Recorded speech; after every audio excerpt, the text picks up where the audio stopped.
Hola, buenos días. Qué gusto verles, qué gusto saludarles.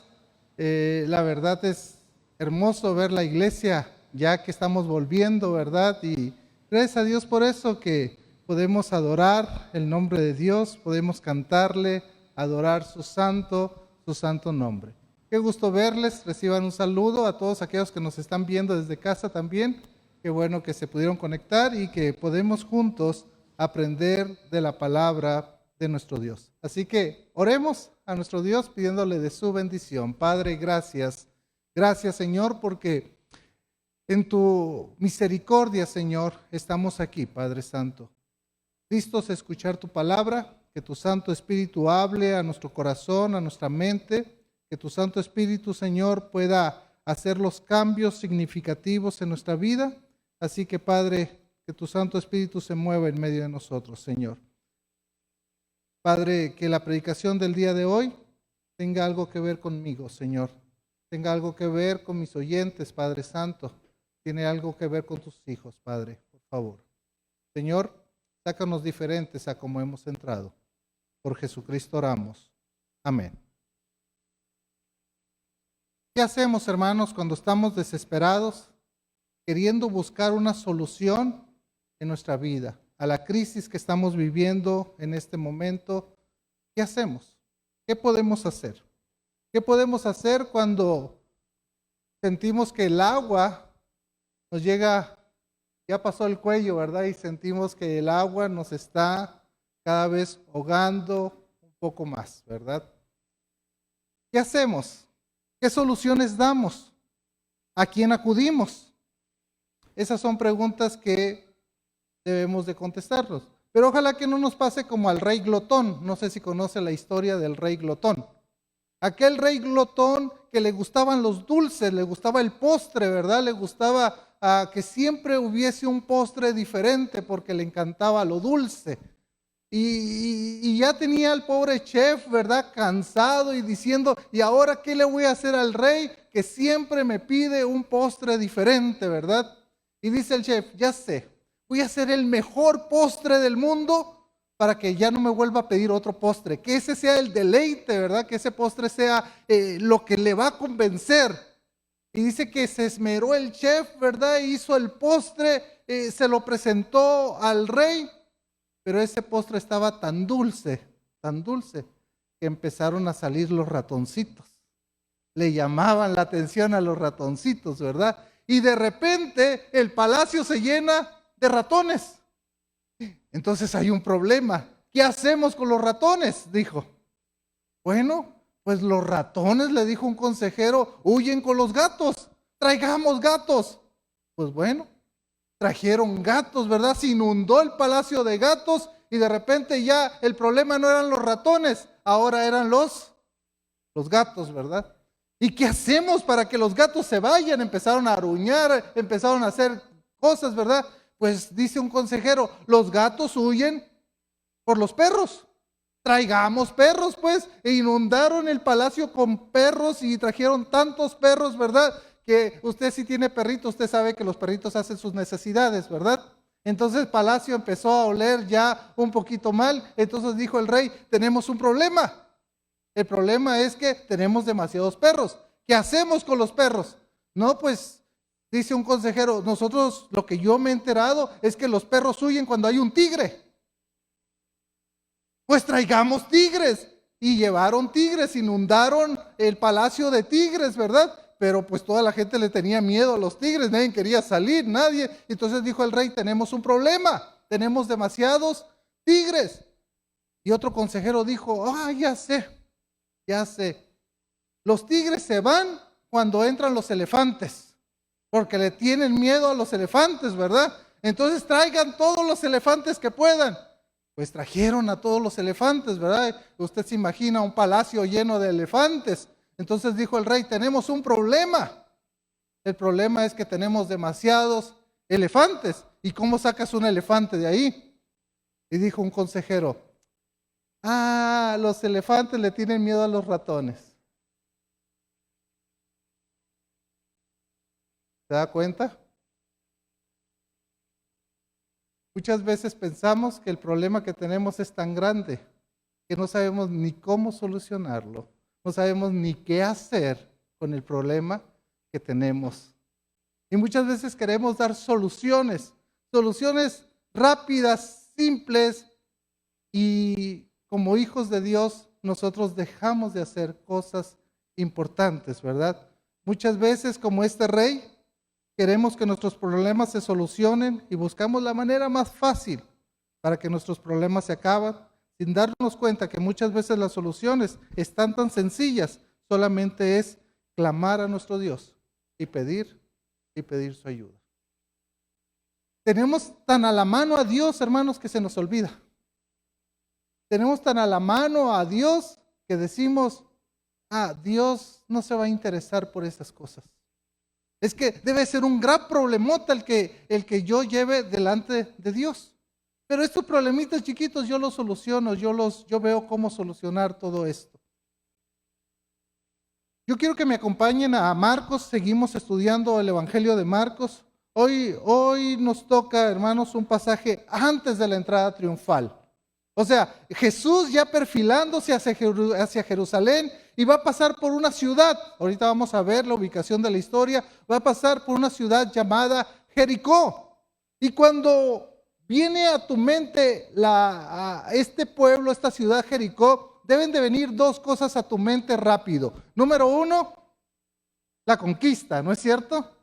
Cuando los muros caen, ¿sí? Y el otro evento de Jericó que viene a la mente es de un canto que desde niño usted se aprendió. Zaqueo era un chaparrito así que vivía en Jericó. Pues en ese recorrido que va de Jericó hacia Jerusalén, se va a encontrar con un ciego y se va a encontrar con Zaqueo. En ese recorrido que Jesús va a ir. Este relato se encuentra entonces en ese recorrido hacia Jerusalén.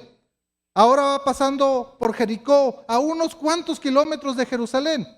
Jesús ya había escuchado a los discípulos que le habían pedido puestos de honor, ¿se acuerda? ¿Se acuerda que el sermón pasado veíamos esto? Señor, queremos que no nos digas que no. Queremos que nos des lo que pidamos. ¿Qué quieren?, les dijo Jesús. Yo quiero sentarme a la derecha y el otro a la izquierda. Y veíamos que la mamá estaba involucrada, ahí Salomé, ¿verdad? La tía de Jesús. Entonces los primos de Jesús querían estar uno a la derecha y otro a la izquierda. Y la respuesta de Jesús fue, no tienen idea lo que están pidiendo. No sabéis lo que pidáis. No sabéis. Si tú quieres ser el primero, si tú quieres ser el mayor, debes de ser el servidor. Esa es la enseñanza de Jesús. Y lo da con un ejemplo supremo cuando dice, el Hijo del Hombre no vino para ser servido, sino para servir y para dar su vida en rescate de muchos. Ahí nos quedamos en el verso 45. Leamos por favor el verso 46 al 52. Dice la Escritura, Marcos capítulo 10, 46 al 52. Dice la Escritura, entonces vinieron a Jericó, y al salir de Jericó, él y sus discípulos y una gran multitud, Bartimeo, el ciego, hijo de Timeo, estaba sentado junto al camino mendigando. Y oyendo que era Jesús Nazareno, comenzó a dar voces y a decir, Jesús, hijo de David, ten misericordia de mí.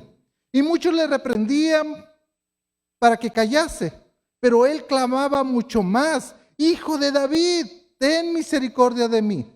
Entonces Jesús, deteniéndose, mandó llamarle, y llamaron al ciego diciendo, ten confianza, levántate, te llama. Verso 50. Él entonces, arrojando su capa, se levantó y vino a Jesús. Respondiendo Jesús le dijo, ¿qué quieres que te haga? Y el ciego le dijo, Maestro, que recobre la vista. Y Jesús le dijo, vete, tu fe te ha salvado. Y enseguida recobró la vista y seguía a Jesús en el camino. ¿Se acuerda que hace poco, hermanos, en unos capítulos atrás, vimos también la sanidad de un ciego? Pero este ciego es algo especial. Número uno, ¿por qué es especial?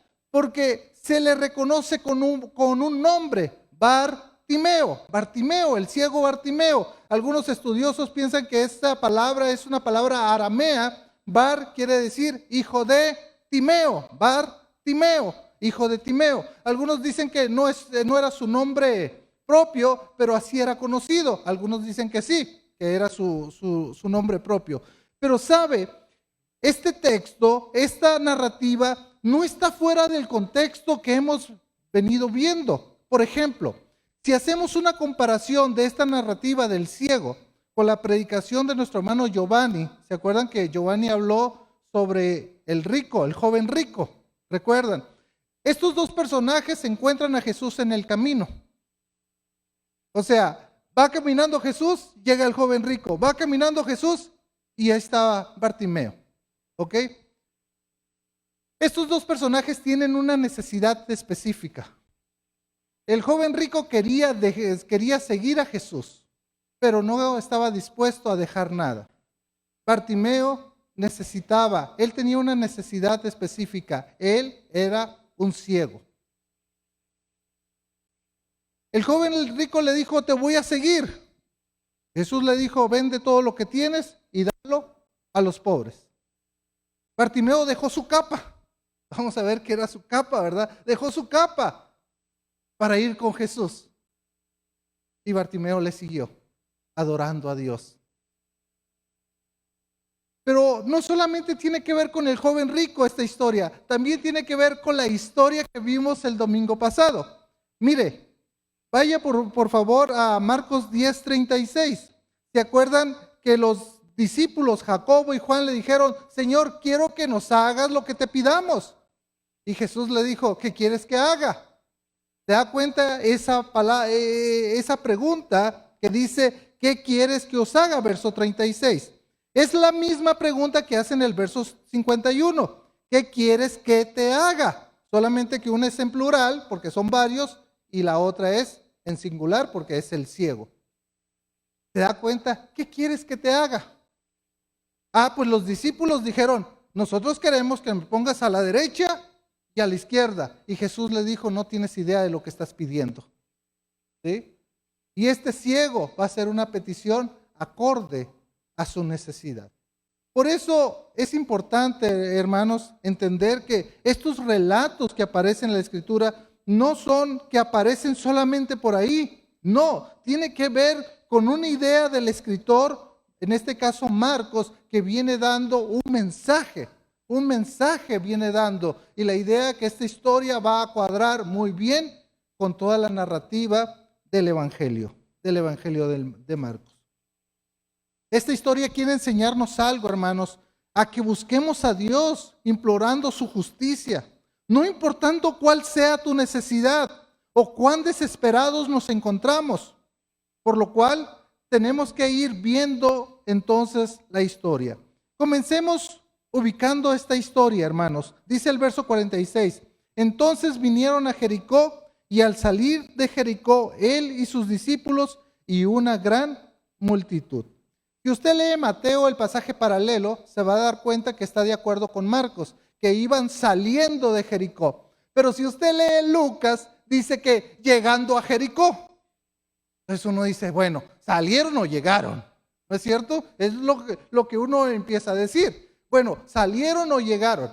La explicación más sencilla, hermanos, es que en ese tiempo de Jesús estaba la Jericó antigua, la de los muros, ¿verdad? Y un poquito más adelante estaba la Jericó nueva, esa Jericó que estaba en el tiempo de Jesús. Entonces algunos dicen que que iban pasando por Jericó y saliendo de ahí, pues iba saliendo de la primera Jericó, de la antigua. Y Lucas, como es un investigador, ¿verdad? Él puso que iban entrando a la ciudad de Jericó, a esa segunda ciudad, ¿verdad? Esa más nueva.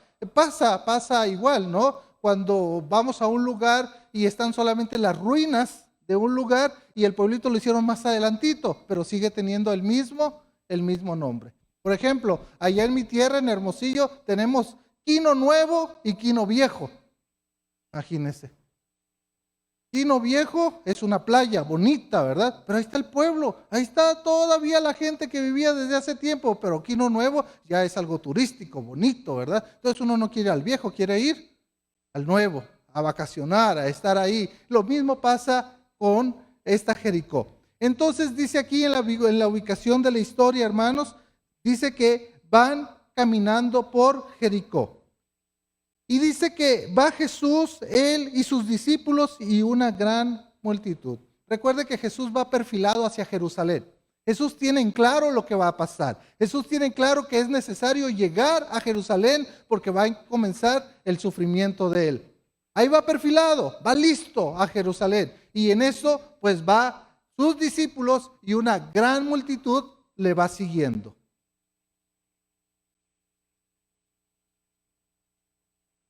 Sale el encuentro, hermanos, un ciego.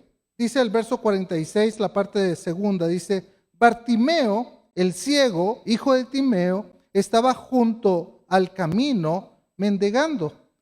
Un personaje ciego sale entonces a escena. Dice que un ciego mendigando para subsistir.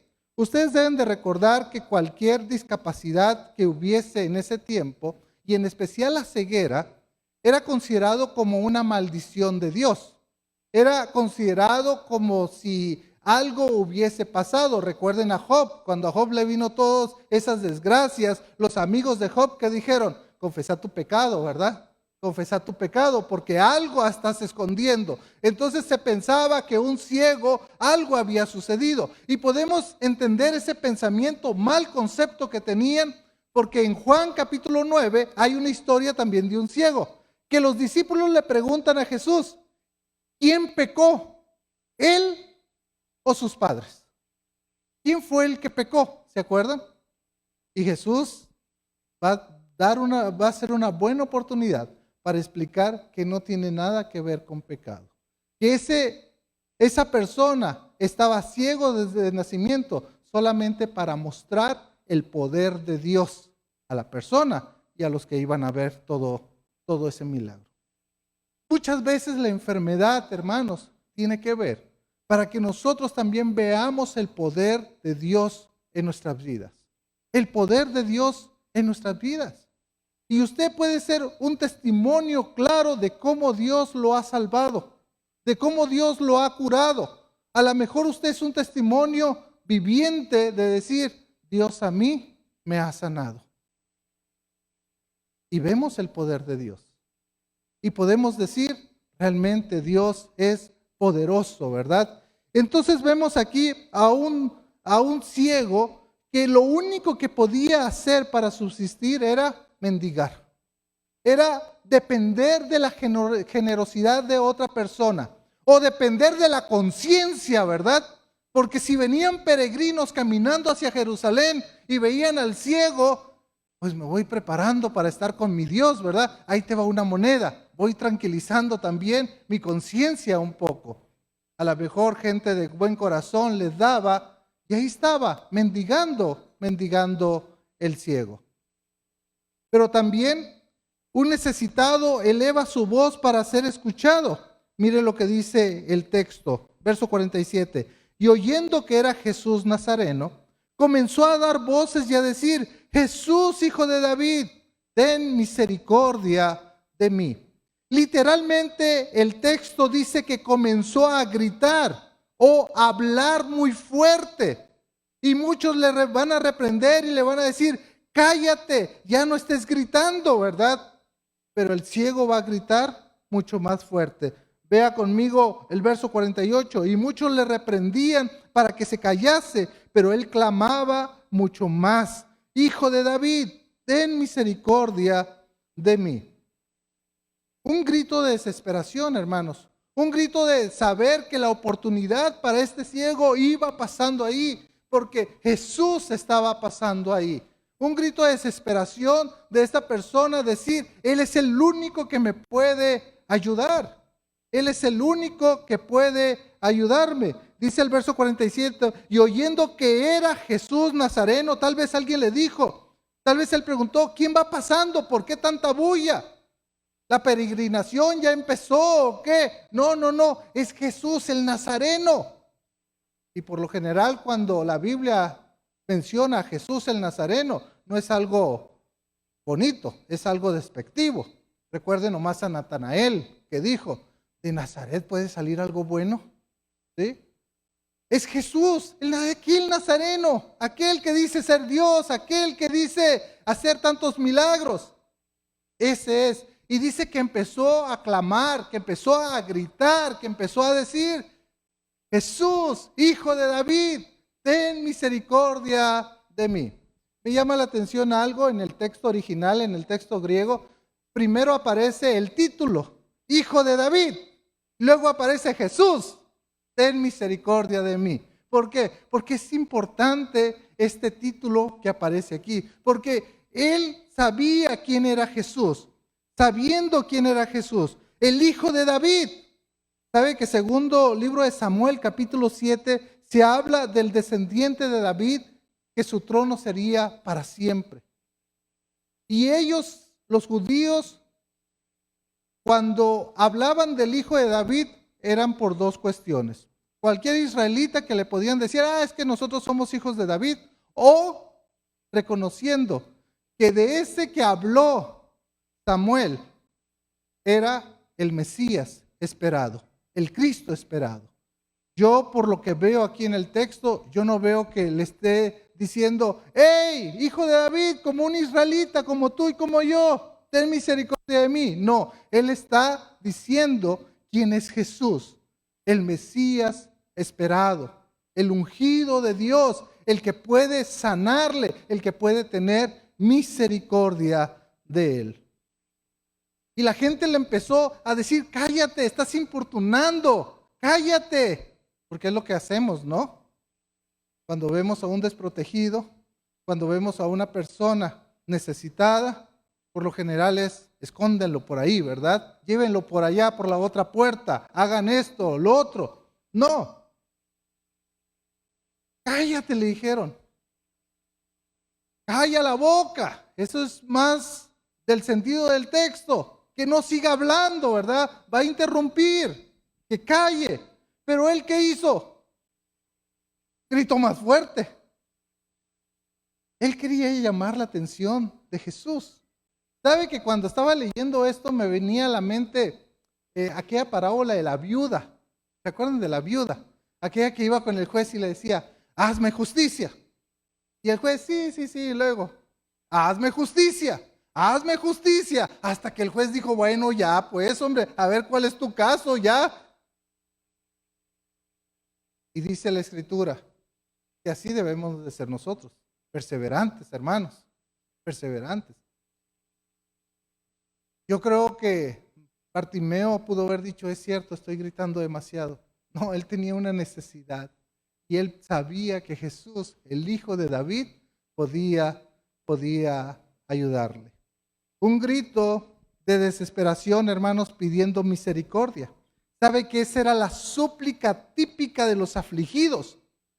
Pero para este hombre se trató más que de una simple palabra. Fue el clamor de su corazón. Sácame de esta gran necesidad de no poder ver y de tener que vivir pidiendo limosna a todas las personas. Sácame de esta gran necesidad que tengo. Sácame de esta necesidad. Tú eres el único que puedes hacerlo. Cuando uno predica narrativa, hermanos, cuando uno enseña narrativa, uno va desglosando un poquito la ubicación de la historia, el personaje que está apareciendo, pero siempre hay que sacar una enseñanza. Y la primera enseñanza que veo aquí para nosotros es la siguiente. Busquemos a Dios, aún en nuestra desesperación, pidiendo misericordia para nuestra vida.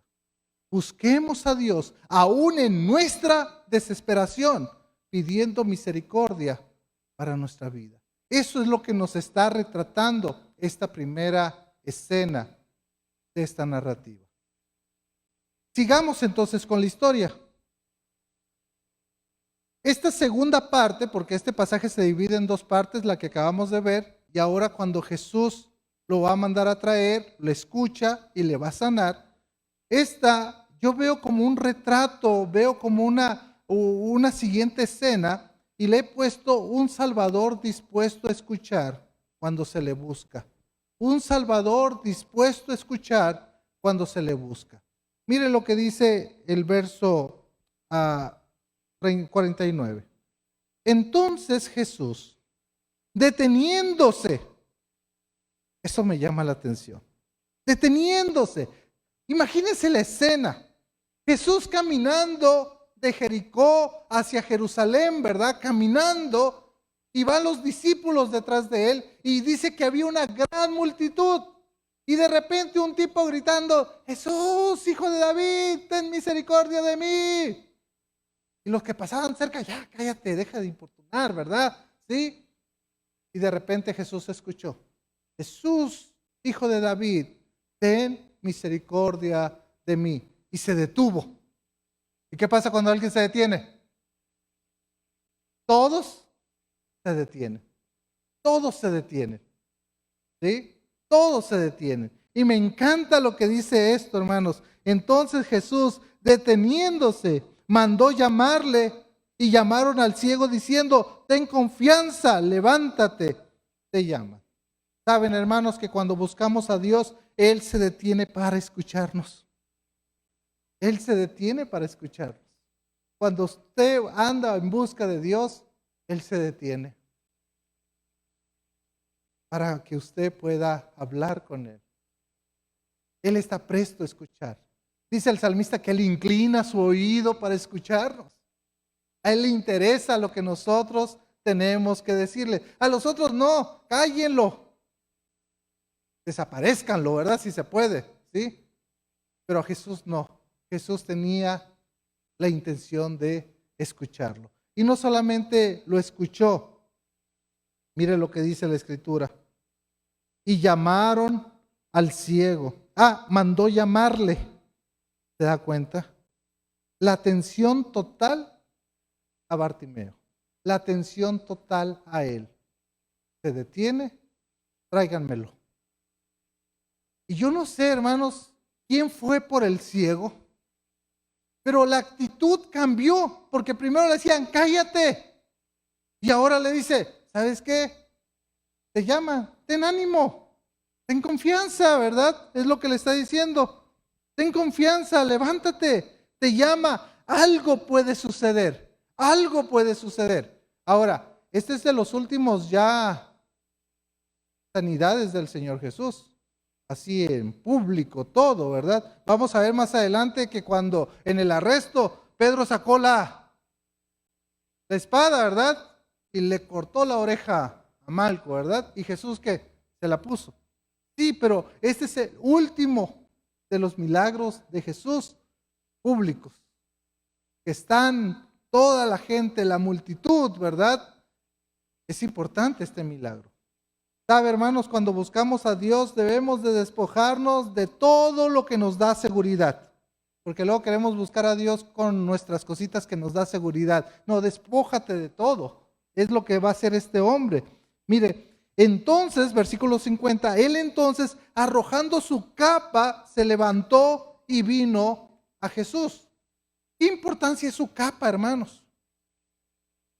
¿Qué podía tener el ciego? Este ciego no tenía nada, mendigaba, y lo único que tenía era su capa.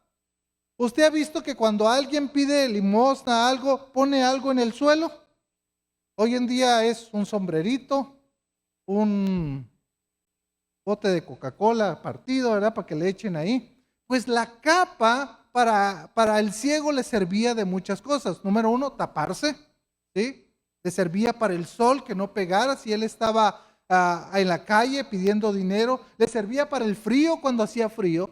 Pero también, dicen por ahí, que lo que hacían era poner la capa extendida para que cuando pasaran las personas pudieran echar el dinero dentro de la capa.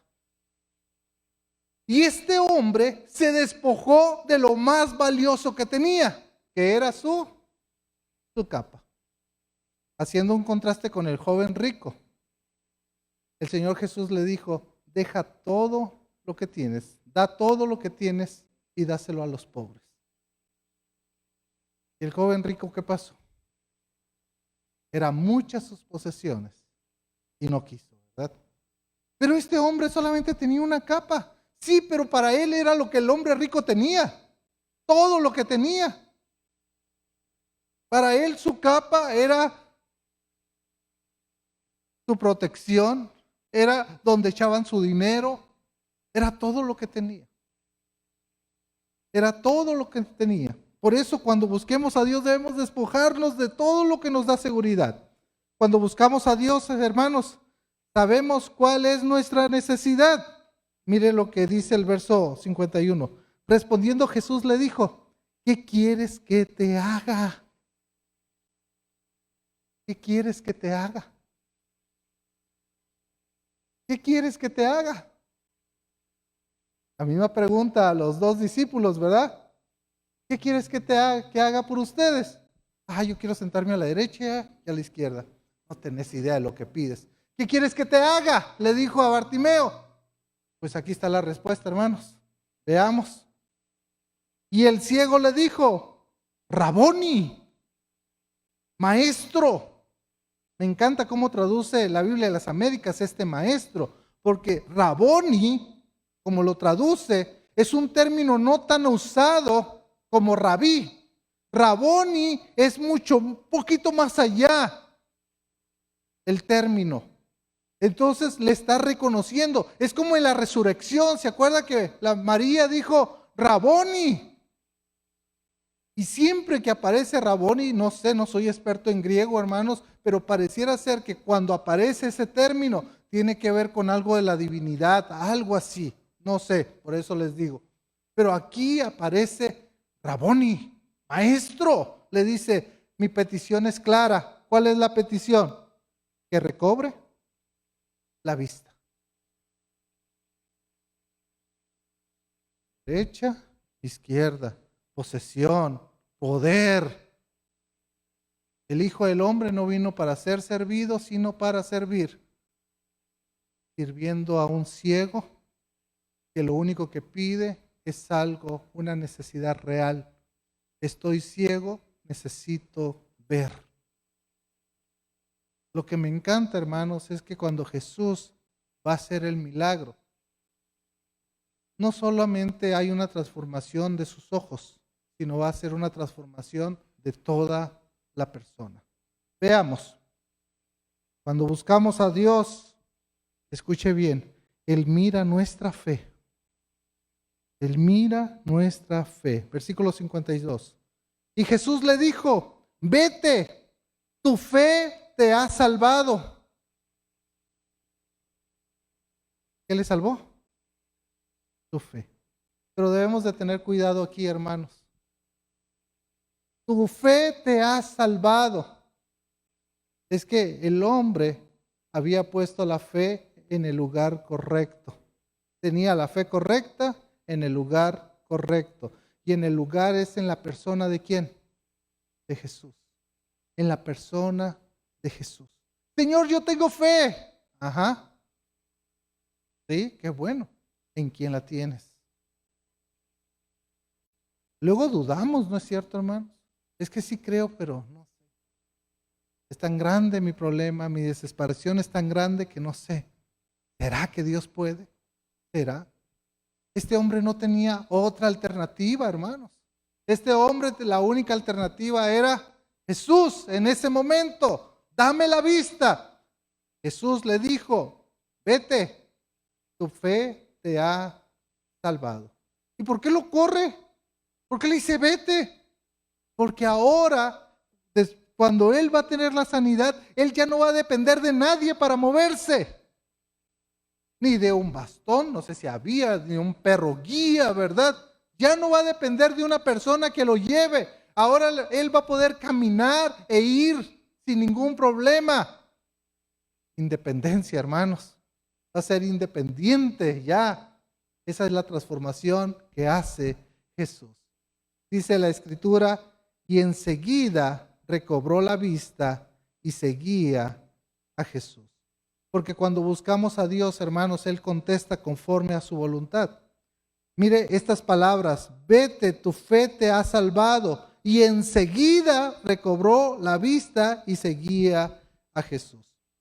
Las palabras de Jesús confirman que salvación y sanidad del ciego es un hecho acabado. Por eso utiliza un tiempo perfecto. Pero al mismo tiempo, cuando recobra la vista, es un tiempo auristo, es un tiempo puntual. En ese momento recobró la vista y en ese momento está acabado todo. Esto es lo que nos está diciendo el texto. Es que Dios es así, hermano. Cuando hace algo, lo termina y lo hace puntual, para que nosotros podríamos ver esto, ¿verdad? Vaya a Lucas conmigo, el pasaje paralelo, hermanos, Lucas 18, nomás para hacer ver algo de al final.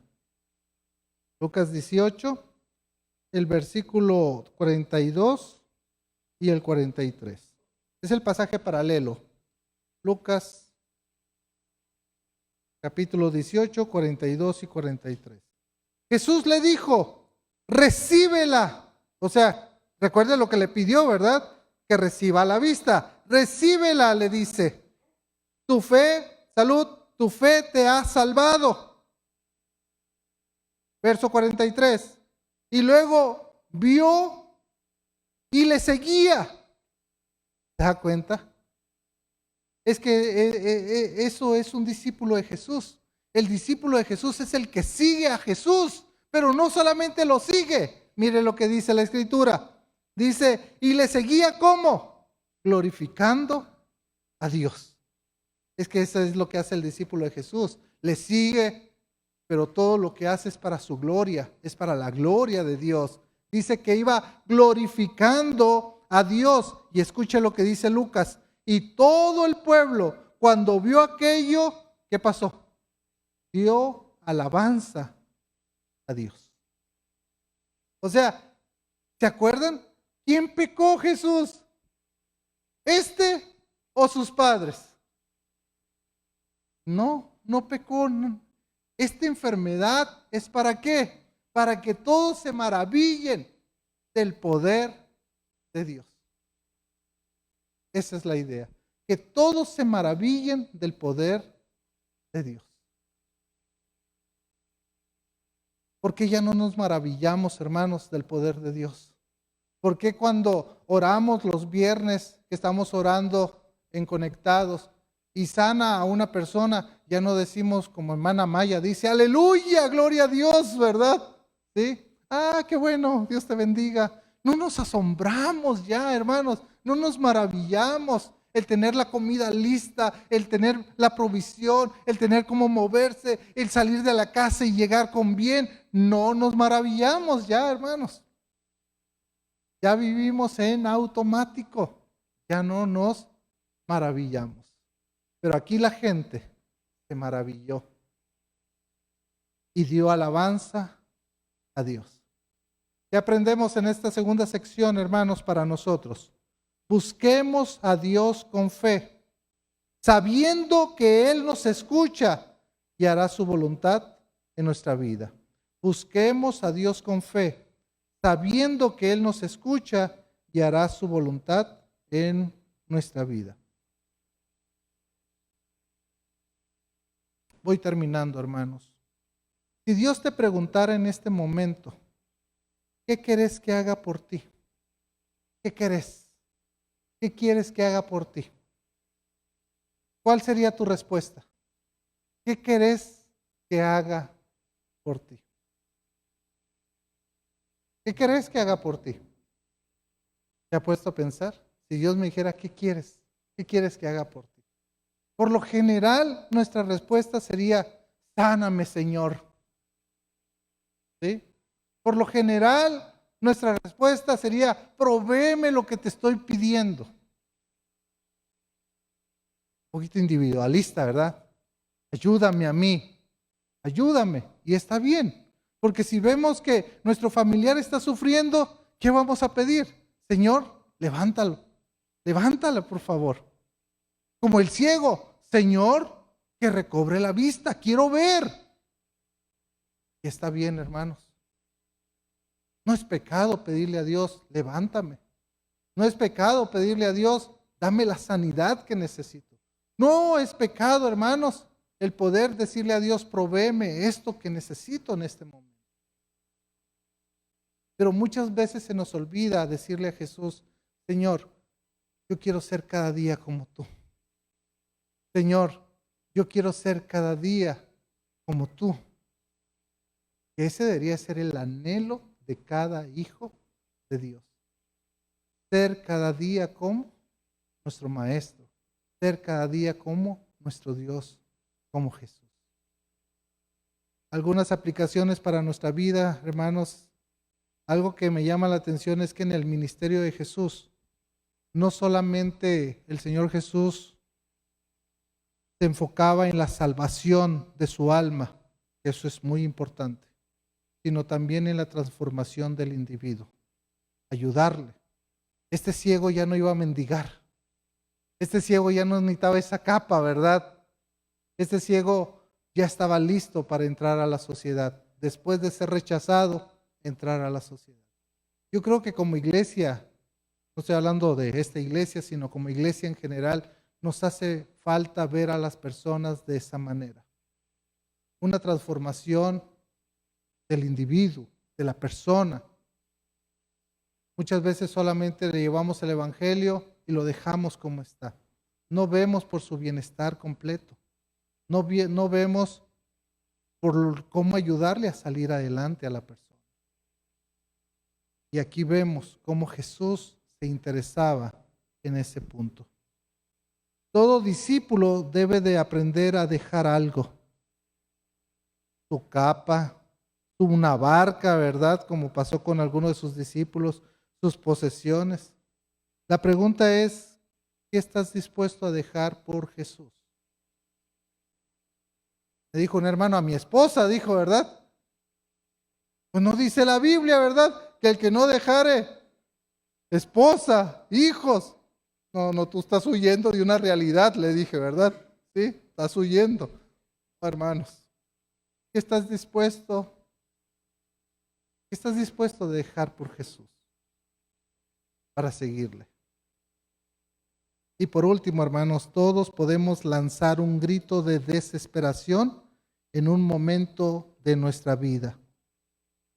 Todos podemos lanzar un grito de desesperación. ¿Te acuerdas el último grito de desesperación que lanzaste? ¿Te acuerdas? ¿Te acuerdas de ese grito de desesperación? Ayer recordábamos con mi esposa un grito de desesperación que ella hizo. Cuando se suponía que pasamos por todo un proceso para poder tener la bendición de ser padres. Y le dijo el doctor, si para esta fecha no ha venido tu menstruación, es porque tienes que irte a hacer una prueba rápida de embarazo, ¿verdad? Y un día antes, todo el día tuvo dolores de menstruación. Yo me acuerdo de mi esposa en el baño, orando, llorando, peleándose con el Señor, yo me imagino, hermanos, también. Y yo en la sala viendo esa escena, llorando también, ¿verdad? Porque todo se iba a ir ahí. Y yo recuerdo ese grito de desesperación.